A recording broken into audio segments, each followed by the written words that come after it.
What a ride, man. What a ride.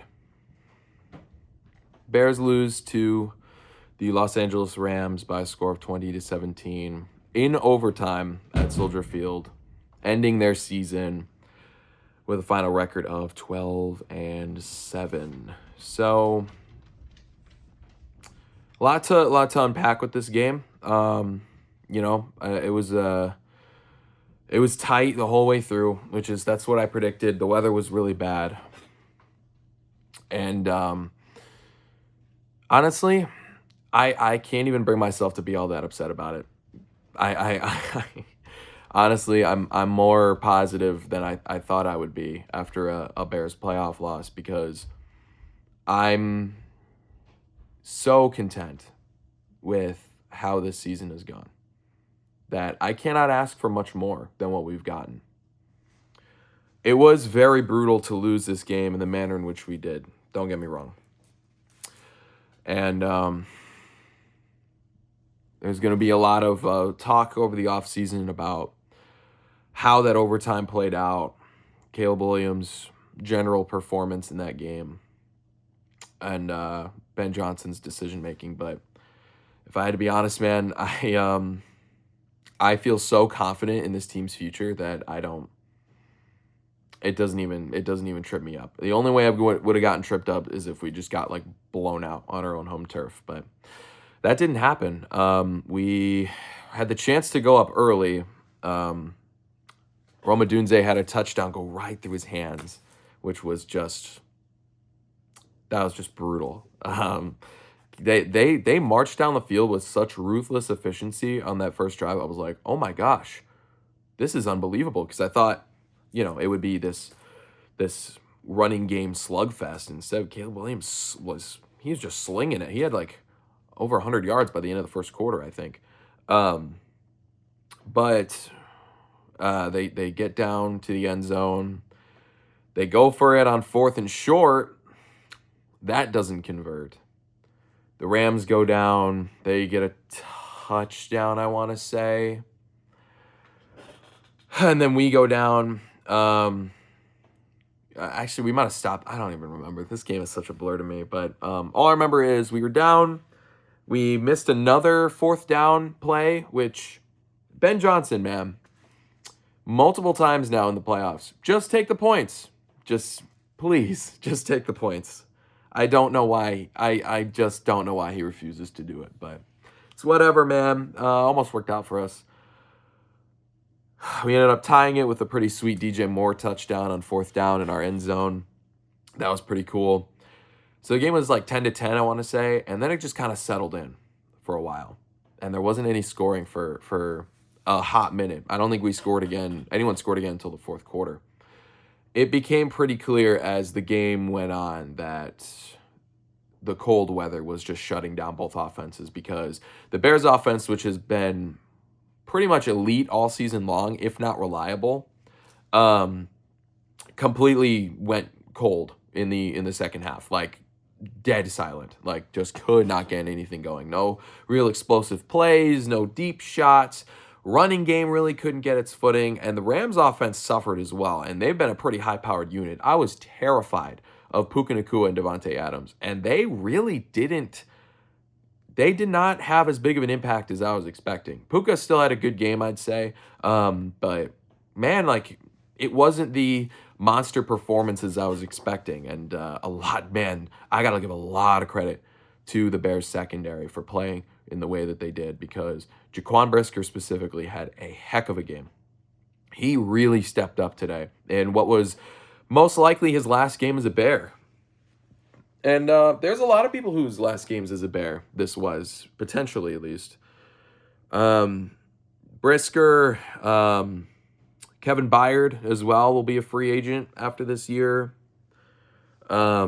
I think Cole Kmet will maybe be gone after this year. Don't know for sure or not about that. There's a good chance that Tremaine Edmonds will be gone after this year, or TJ Edwards. I think they kind of maybe would want to recalibrate that linebacking group a bit. TJ Edwards has lost a lot of speed the last couple years. Not last couple years, but this season. And Tremaine Edmonds is just, man, he is just not playing up to that contract at all. And that's a common theme on the Bears defense from this year is not playing up to the money that they're given. But they really balled out this game. They really did. Holding that Rams team for they were doing the best that they could, man, to just hang on. And they did. They shut them down all game long. The secondary was clamps. And the D-line did better than I thought against the run and with getting pressure. Dennis Allen had a nice game, I think. You know, I can't put this on the defense. But I don't know how much of that was aided by the terrible weather as well. But I'll err on the side of optimism. Good job, defense. Good job. Kyler Gordon looked great. Jalen Johnson looks kind of like himself again. C.J. Gardner-Johnson, free agent after this year, but he was a great addition this year. He was solid. You know, it's just at some point that D-line has to pull its weight as well. And, you know, they did okay this game, but I can't just take one game and be like, that's how it's going to be. This is the potential of the D-line the whole time. I don't think that's the case at all. But let's talk about the Bears offense. Like I said, they just refused to take the points. They just would not do it on the first few drives. And that came back to haunt us. That and the Odunze dropped touchdown really came back to haunt us. That took at least 6 points off the board, probably more. And we wouldn't have needed overtime. Instead, it was 10-10, slugfest for most of the game. And yeah, the offense just was not getting going. And when they would, man, Caleb was throwing interceptions, like interceptions. A lot of them were arm punts, I'm not going to lie. And not all of them were his fault. The one of them, I think the second one, Colston Loveland, it was probably an option route. Caleb probably thought he was going to keep going up to bring the safety with him. Instead, Loveland cuts in, so the safety goes back deep and is able to get the pick.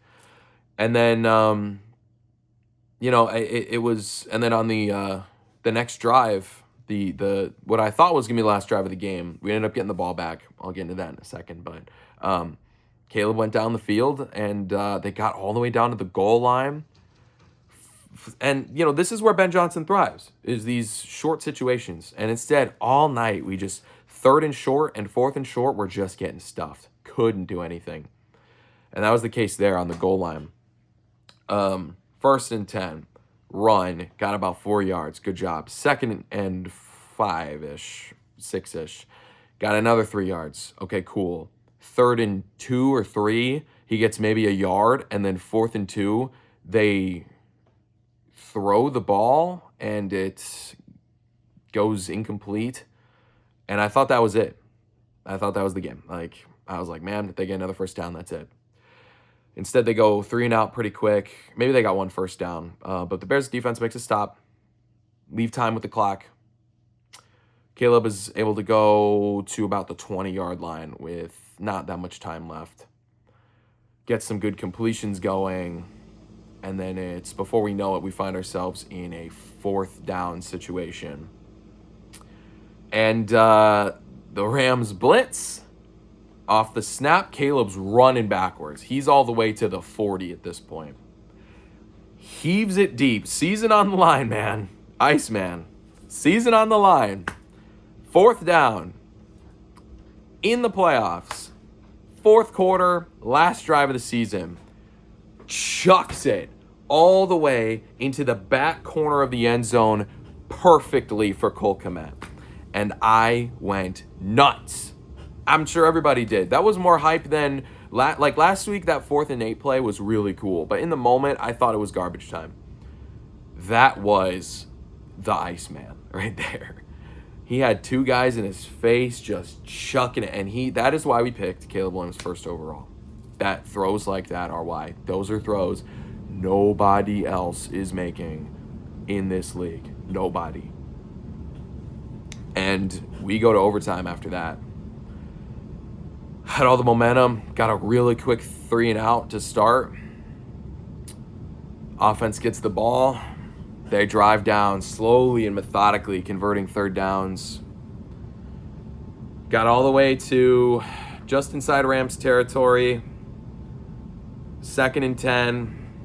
One more first down probably gets you in field goal range, and you're going to the NFC Championship game. Caleb chucks it deep for DJ Moore. DJ Moore starts jogging on his route halfway through as Caleb's throwing it. Caleb chucks it, and it's intercepted by Cam Curl.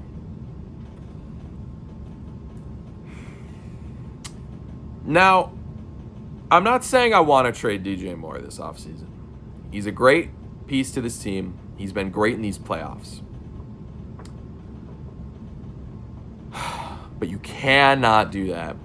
And that has been a common theme of DJ Moore for the last 2 years.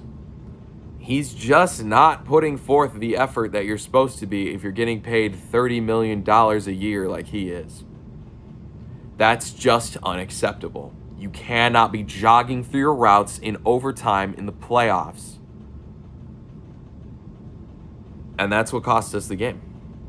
And Caleb, you know what? Was Caleb 100% on that throw? No.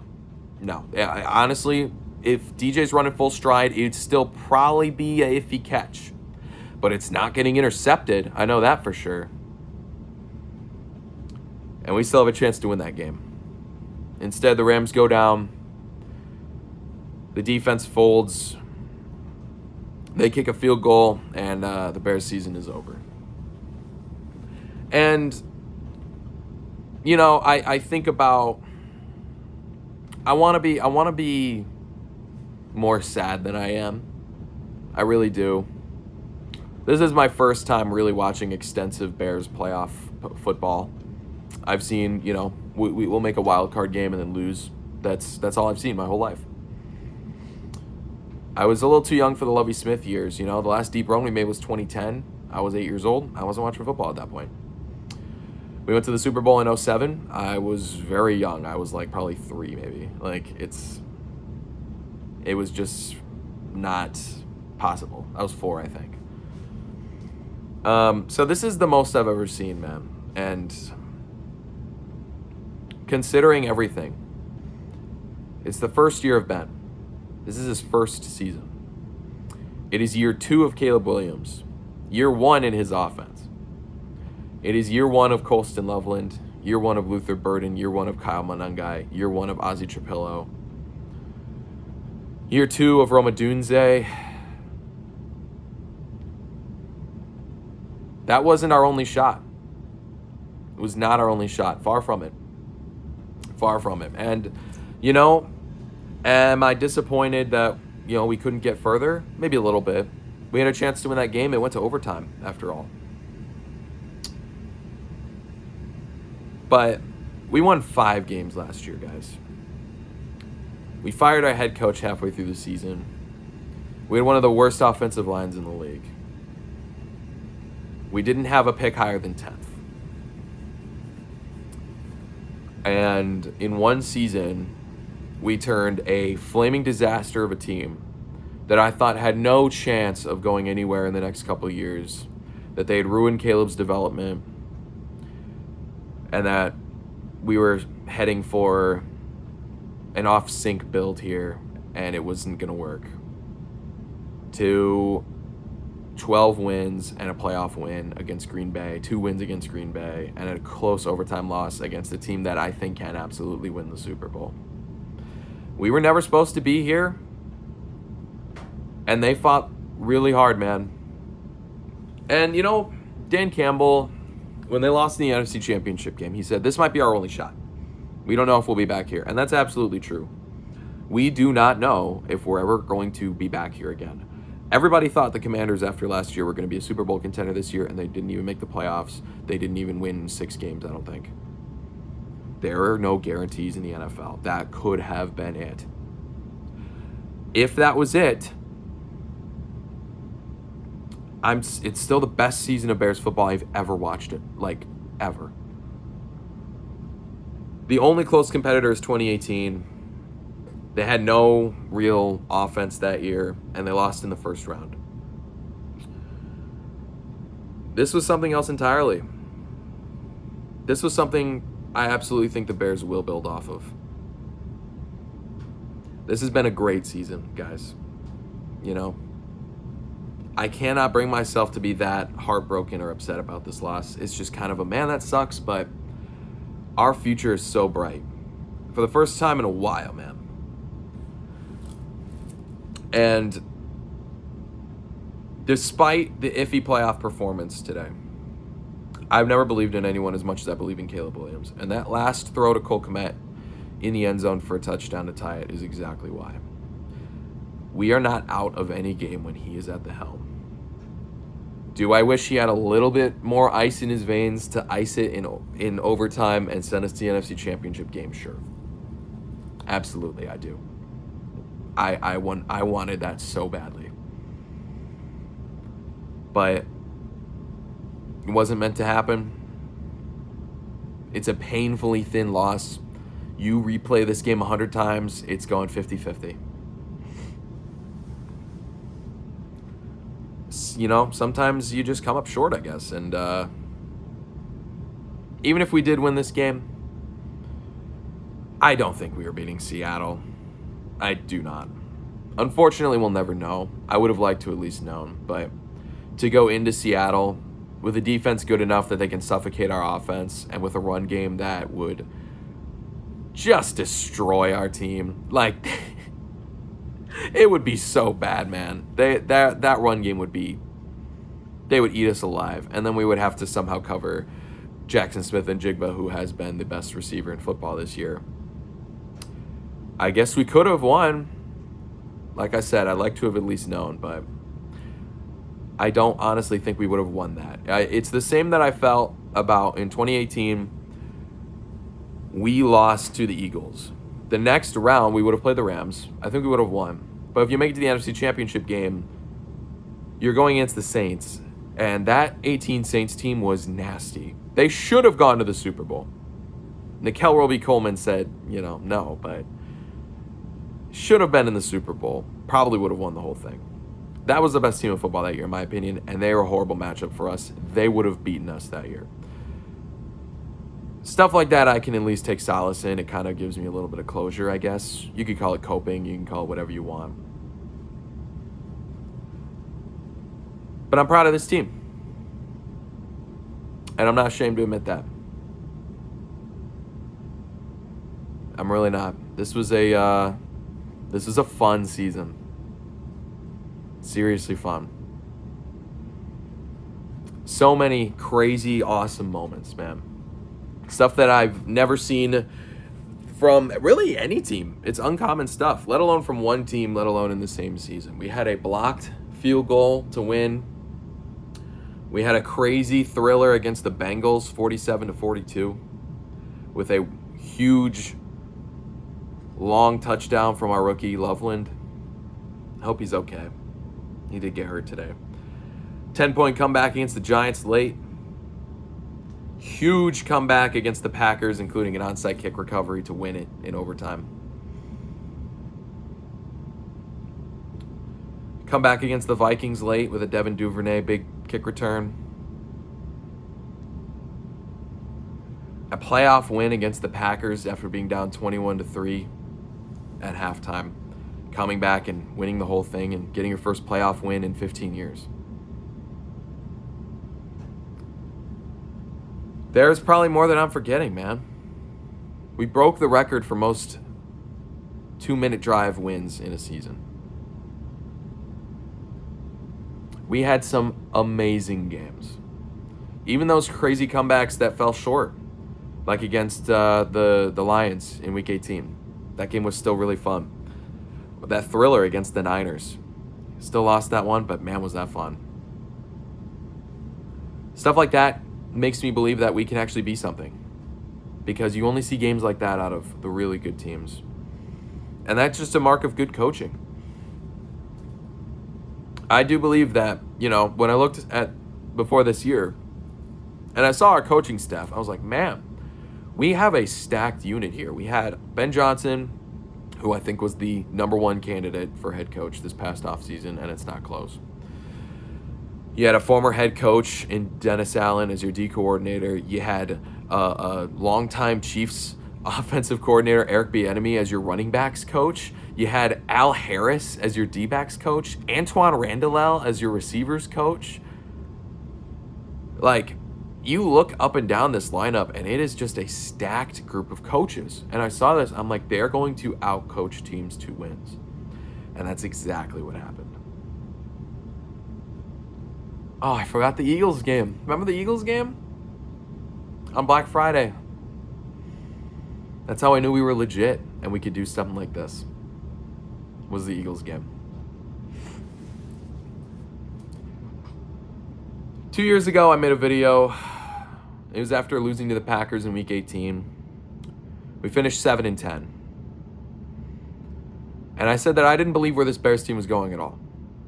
I didn't believe in the coaches we had. I didn't believe in the rosters we had. The quarterback that we had. Nothing really. There was very little to build off of, and I just said I was done with the whole thing. Already. That was year 2 of the rebuild. And after last year's dumpster fire, I thought it was over. I thought we took our best chance at finally defeating our demons and threw it down the toilet from bad decision making and bad roster construction. And they turned it around and they saved themselves with one of the best draft classes of the new millennium for the Bears. Kyle Monangai, Luther Burden, Colston Loveland, Ozzie Trapillo, Zoff Frazier. I'm sure there's others I'm forgetting, but all of those guys I think are going to be the future of this team. Zoff Frazier didn't really get to play as much, but from what I heard in camp, he was a total menace. And there's other guys as well, man. I mean, this defense would have been a lot better if Terrell Smith played the whole year.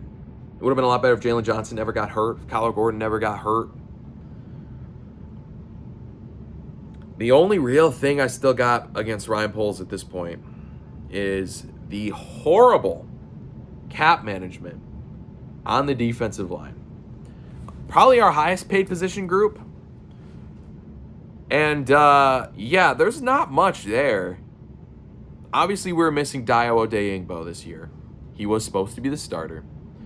But when he did play, which I think he played 5 or 6 games, he looked awful. He looked abysmal. That looks like one of the worst signings. And, in previous years, I wouldn't really care. I wouldn't care about a signing that bad like that. We can usually get away with it, but now we're out of money. They spent the last of that big cap money that they had that they cleared out in 2022 when they traded Mack and they let Hicks go. They let Roquan go. Robert Quinn was gone. Basically the whole defense. Eddie Jackson. And people looked at that point. They're like, wow, the Bears have like $120 million of cap space in a couple years. And it's all gone now. We have $9 million left. We have several free agents. We have no starting safeties under contract for next year. Byard, Brisker, Jonathan Owens, Elijah Hicks, CJ Gardner-Johnson. They're all free agents after this year. We have nobody in the cupboard. And we have $9 million.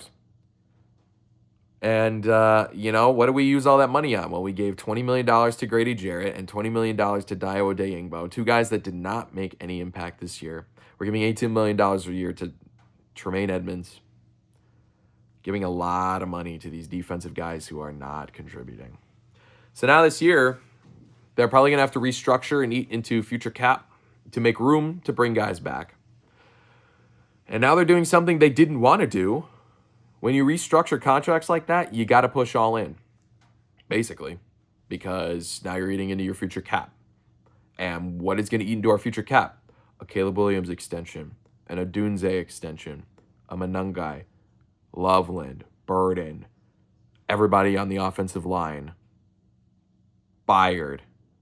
All of these guys are going to need money in the next 3-ish years.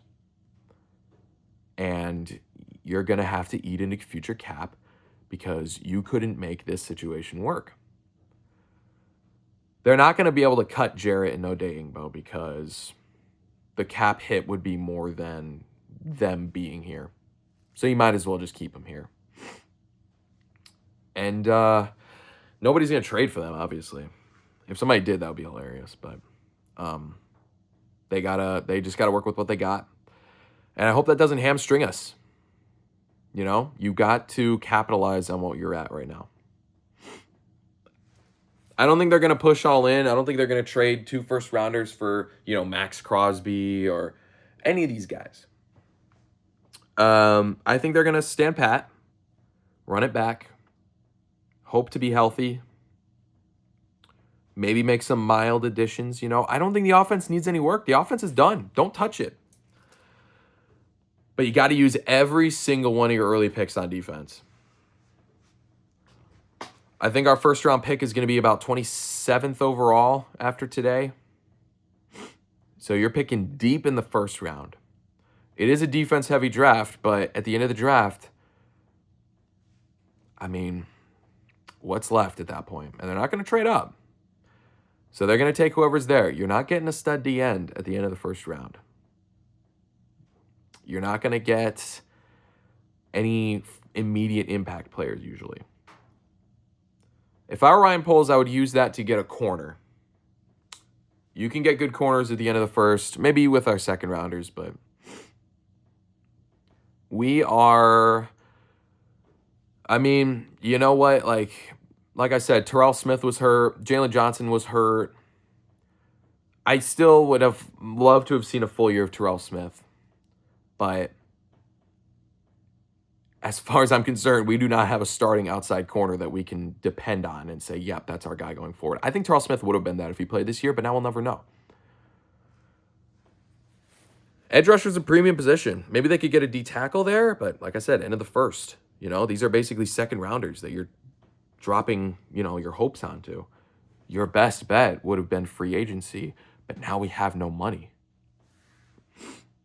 So that's my biggest concern going into this offseason is how are they going to improve this roster?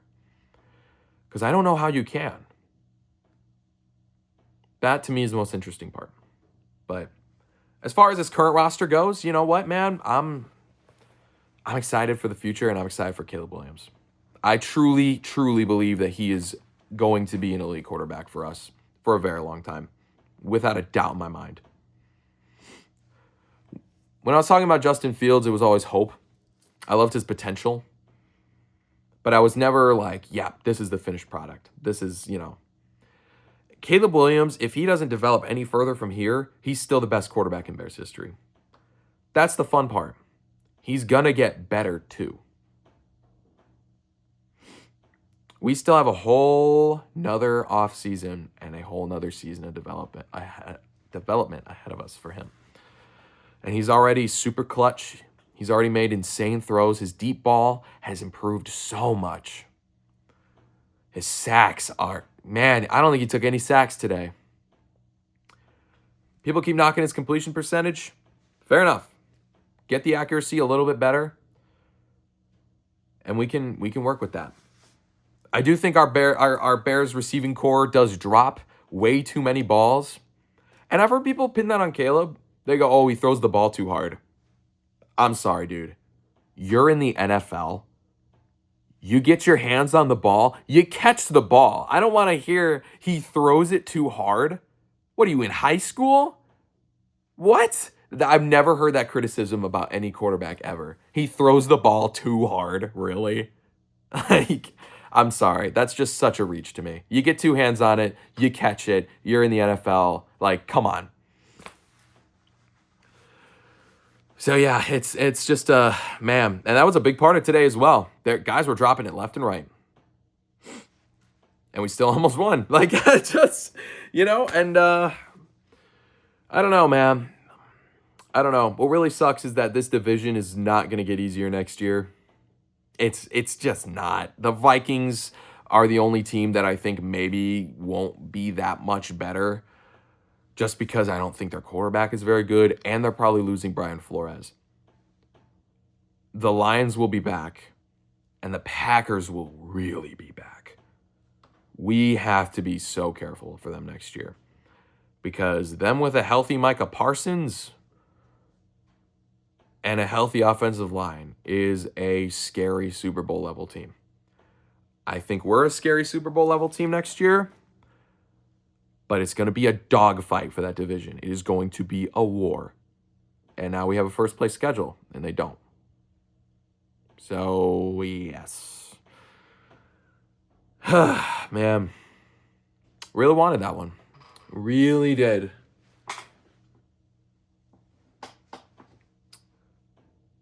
But, you know, at the end of the day, man, this is just year one.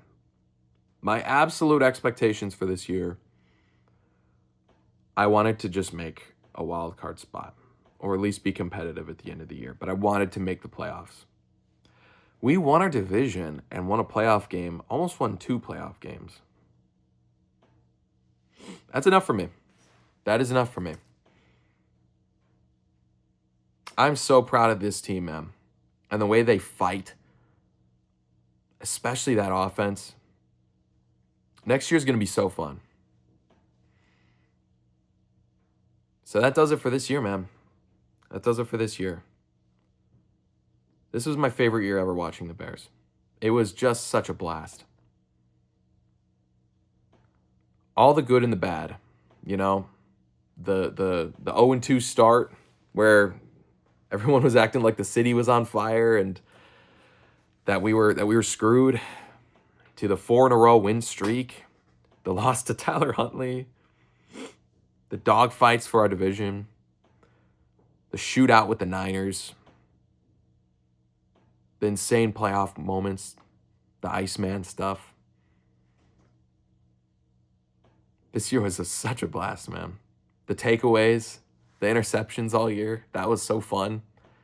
No interceptions, no takeaways at all today. What? I don't think we had any last week either. What happened there? I guess live by the sword, die by the sword. You know, we turned it over 3 or 4 times. They didn't turn it over at all. The only thing about Caleb is, you know, his interceptions are always arm punts. So, you know, I guess there's that. But yeah, disappointed in the 3 interceptions there at the end for sure. But still delivered one of the most insane moments ever with that tying touchdown to Kmet. Just unbelievable. So much perspective here. I'm glad I got to see this team live. I went to the Steelers game in November. That was a blast. Great game. I wish I got to go to one of the playoff games. I almost did, but those tickets were expensive. But man, this city is on fire for the Bears right now. I said it a few years ago, man. Like, I work as a bartender, seasonally now, but at the time I worked year round. And at this point, the Bears sucked. And all anybody did was they wanted to talk to me about the Bears.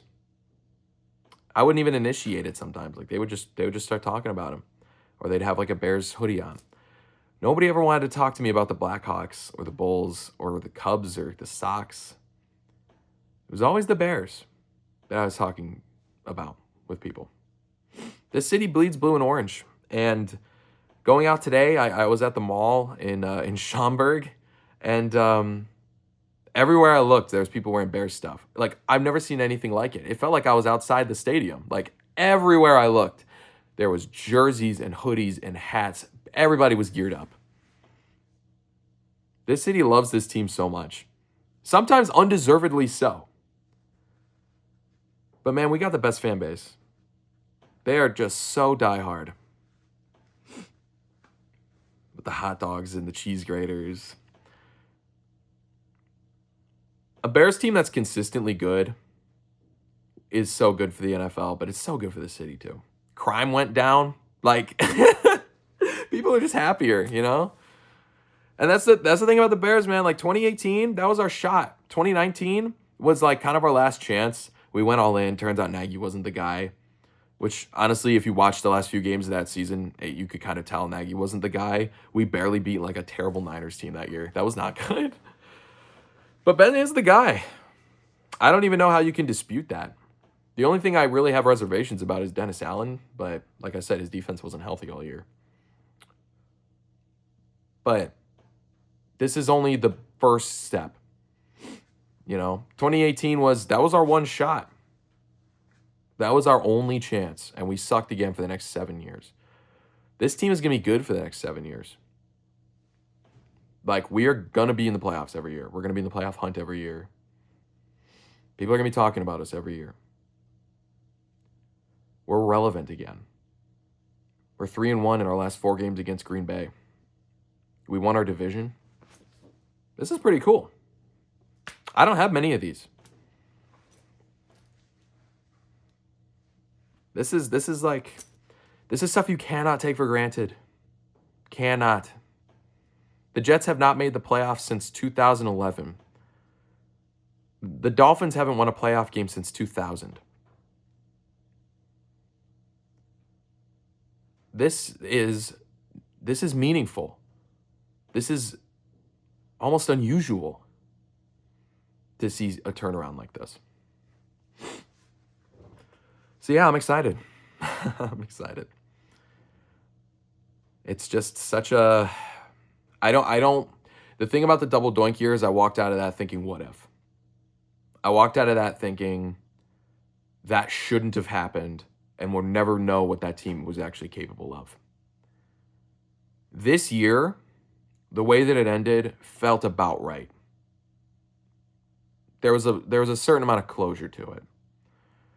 Yes, I could play the what-if game about DJ Moore slowing up on his route, Caleb throwing the picks, Ben taking the points, the receivers dropping the ball, the weather. But I don't have that in me. I really don't. I feel good. I feel like that was about, it wasn't a heartbreaking, like the double doink was heartbreaking. The BJ Raji pick six was heartbreaking. The Javon Wims drop in the end zone on the Nickelodeon game was heartbreaking. Losing in the Super Bowl from a Grossman pick six is heartbreaking. This is just, it's kind of brutal, I guess, but I'm just not that heartbroken about it, I guess. I don't know. I'm just excited to see where this team goes, man. So yeah, it's the offseason now. We got the draft soon, free agency. Means you guys aren't going to hear from me for a while. I usually take off seasons off. Maybe I'll pop in once in a while, give my perspective on something.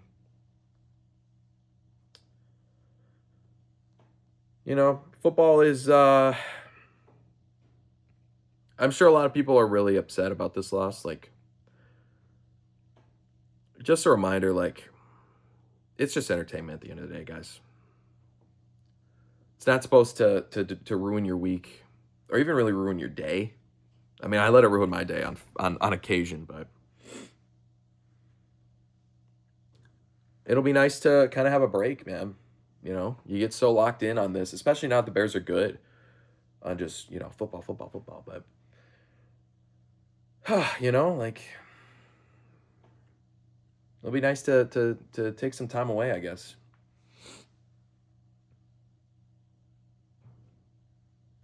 It's, I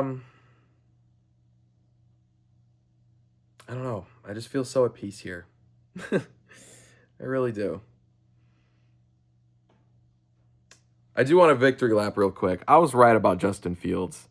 You all owe me an apology. He's going to get released by the Jets in a couple of weeks.